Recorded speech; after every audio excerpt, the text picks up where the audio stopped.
Hi, my name is Neb Camus Sen Atum Ray, and this is the third part of the video entitled Breaking the Spell. Amam is very powerful and deceptive. In fact, Amam, Leviathan, are the forces of trickery, the source of technology, deception, and hypocrisy. He is a flat-out liar. Amam, Leviathan, is also a strong sex force that has control over all that submit to luster or lust of what is offered. Lust is not only in reference to the sexual aspect, but is also demonstrated by the fact that you want everything you see. The luster or glimmer of gold is what attracts you. It is something natural and taps into your innocence. For even a child, if given a choice between a shiny penny and $1 million bill, the child will go for the glitter of the shiny coin.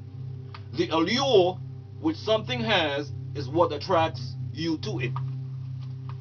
The root of the word Ethiopia is ether. In the Middle English, it means upper ear. Ghost is lower. Ether is upper or the highest. Anu or on.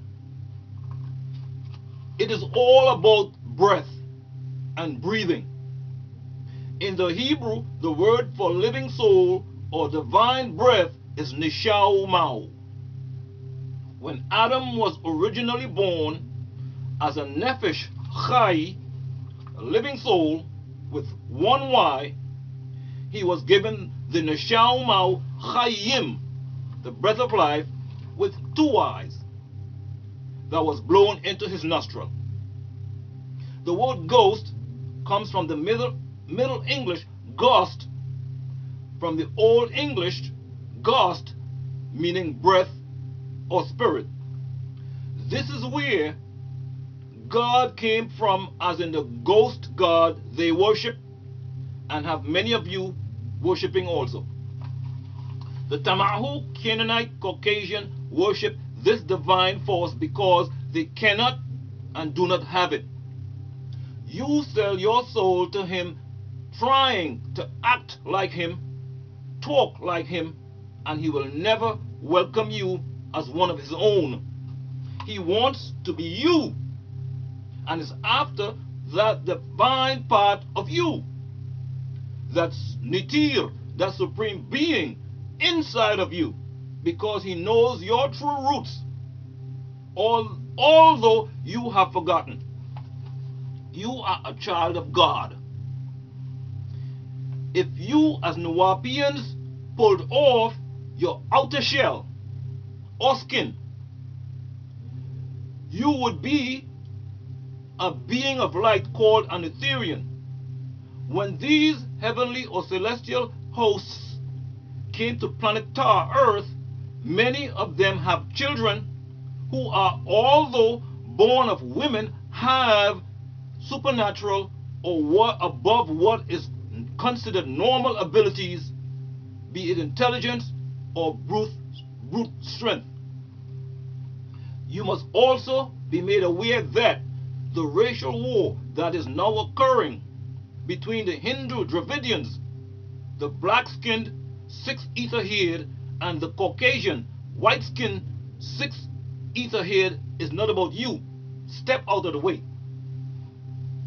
You as ether people have this divine breath, the breath of life, the soul and the spirit, the two Y's.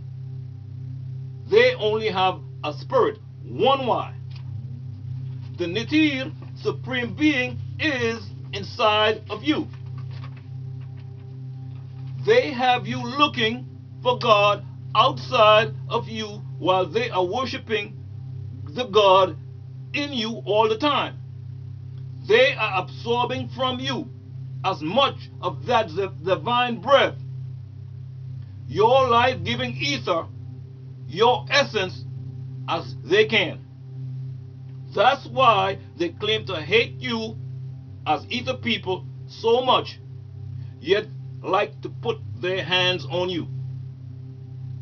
Have you noticed how a ghost person breathes differently than an ether person? Did you notice how they breathe in as you breathe out? Again, trying to get that divine breath that they are not entitled to.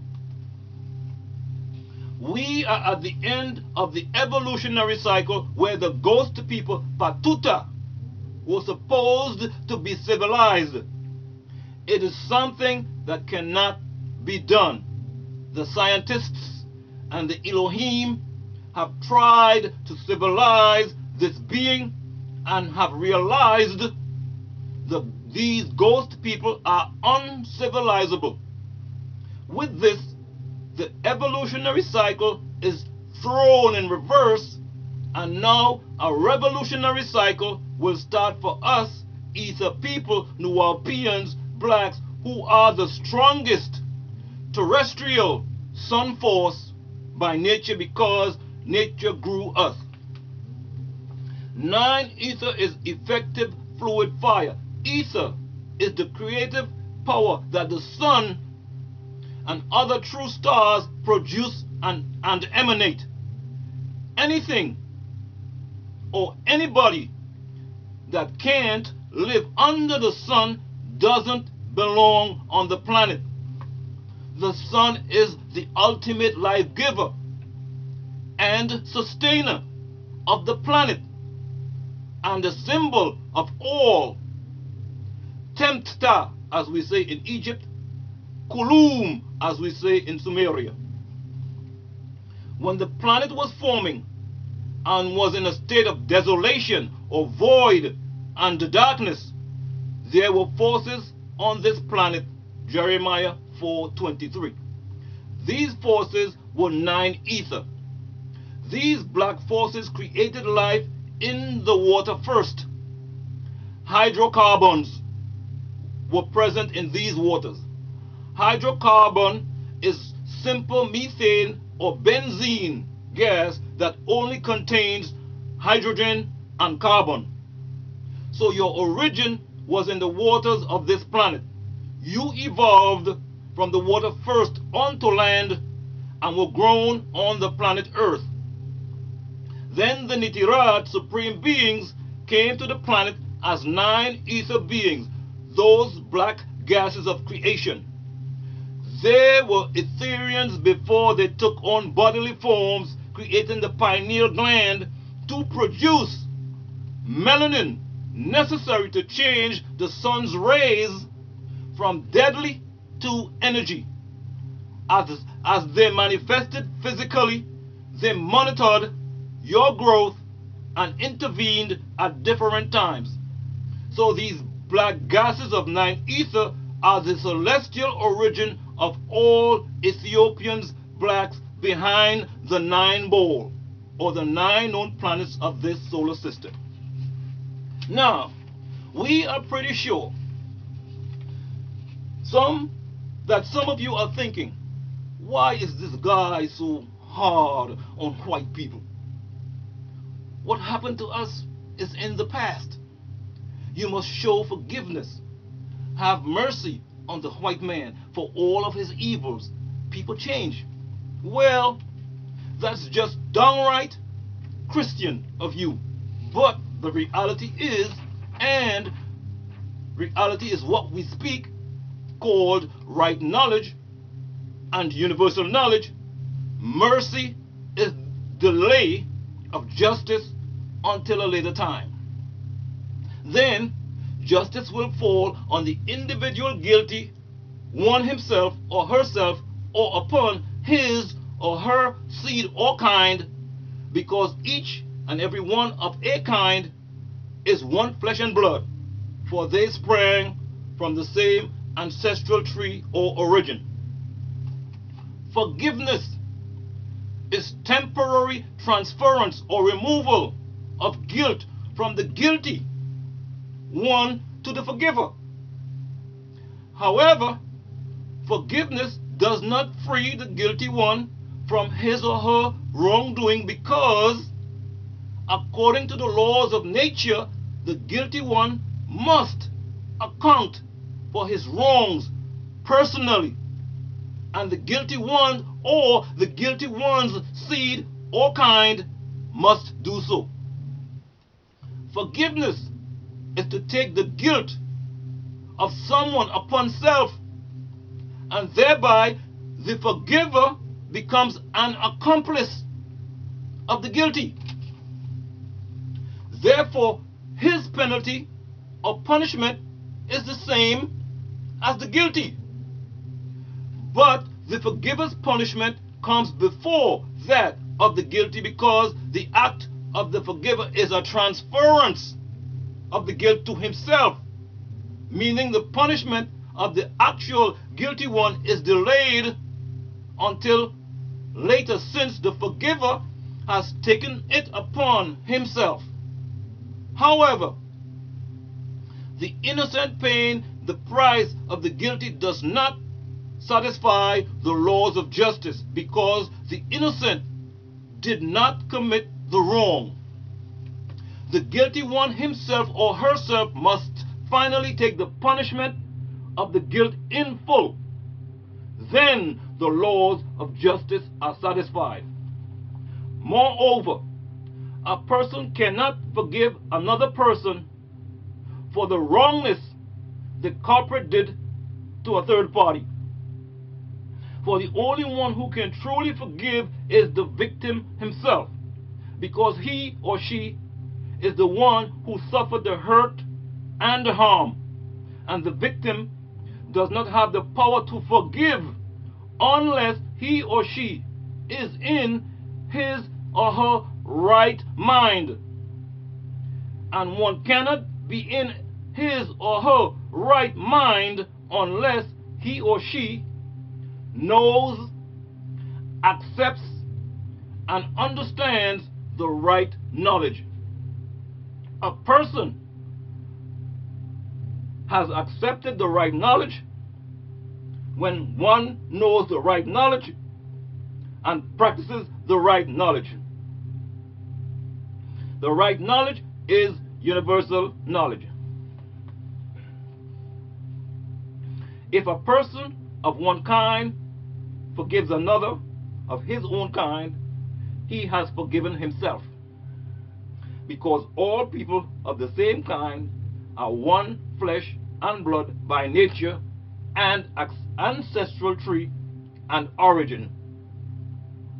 And justice works by the seed, that is ancestral lineage.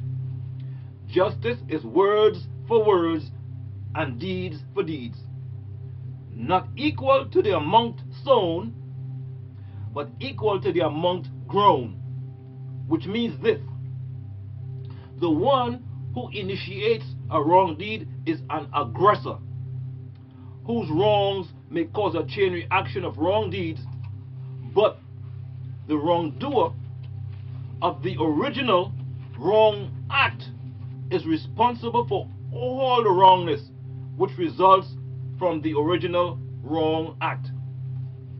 Therefore, the one who first sowed the seed of wrongness must reap the whole harvest according to the laws of justice, because he is the aggressor as well as the transgressor. However, all who are part of the chain reaction of wrongness are accomplices of the original aggressor and will meet the same fate as the aggressor if they deliberately follow the footsteps of the aggressor, knowing that he is wrong and is violating the laws of nature.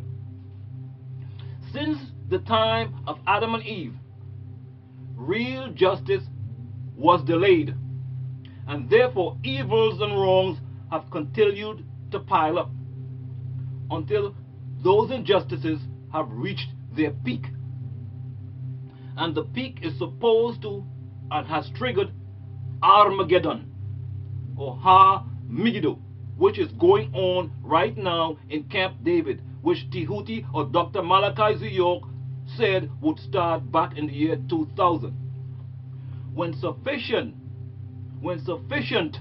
circulation of these choices has been completed and sufficient time has been allowed to accept or reject these choices through overstanding, Armageddon will climax with fire, artificial fire, and natural fire.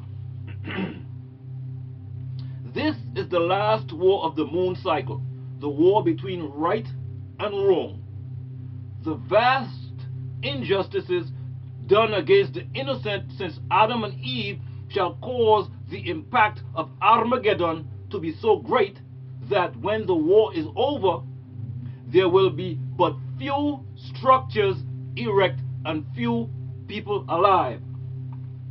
Rest assured, those left alive will be the innocent and roots of this ray or sun cycle, the cycle of justice and equity.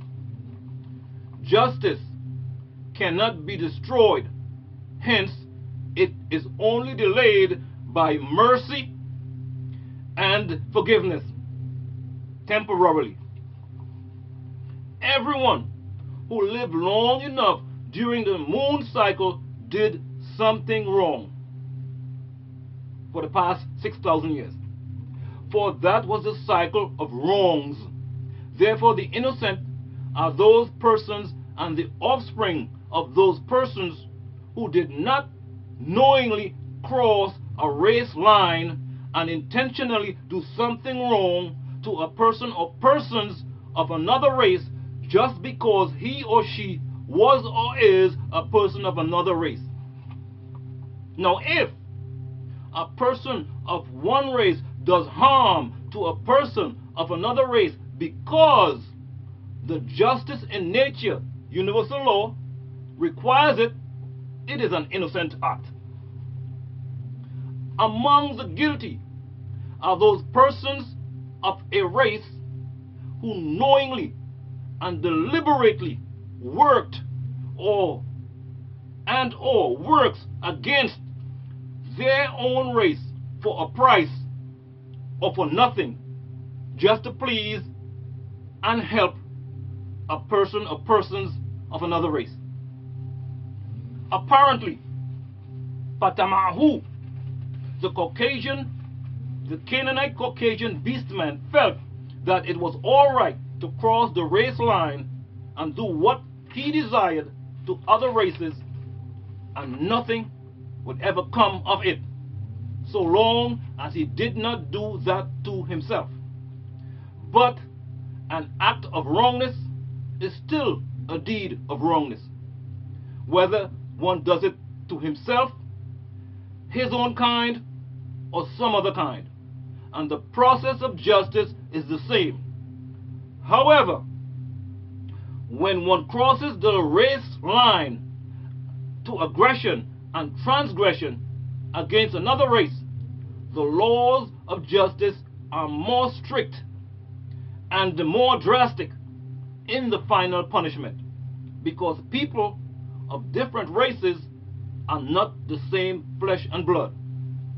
Therefore, when the Tamahu does harm to Nuwaupians, blacks, he has violated the code of races as well as the code of rightness. These codes are defined and explained in the science of Nuwaupu. It suffices here to state that the code of races is a strict and drastic system of laws by nature. So, in these first 1,000 years of this ray or sun cycle is when everybody who cannot live under the sun will be killed by the sun, S-U-N, the sun, S-U-N, of righteousness. And the rest of the years of this sun cycle will be used for the people of pure pigmentation to prepare for the replenishing, as did your descendants and ancestors. Thus ends today's video. We hope you learned something from this video, and we urge you to share this video and to subscribe to the only channel where you will learn true ancient Egyptian mysteries. No more lies and no more guesswork. So share, subscribe, click on the like button below. Before I leave, I have a message for one particular group of people only. They know themselves. If you dim-witted nitwits and numbnuts think you can pimp me with your stupid little numbers games, ha! In your face, Fido. To my people, see you at the next video.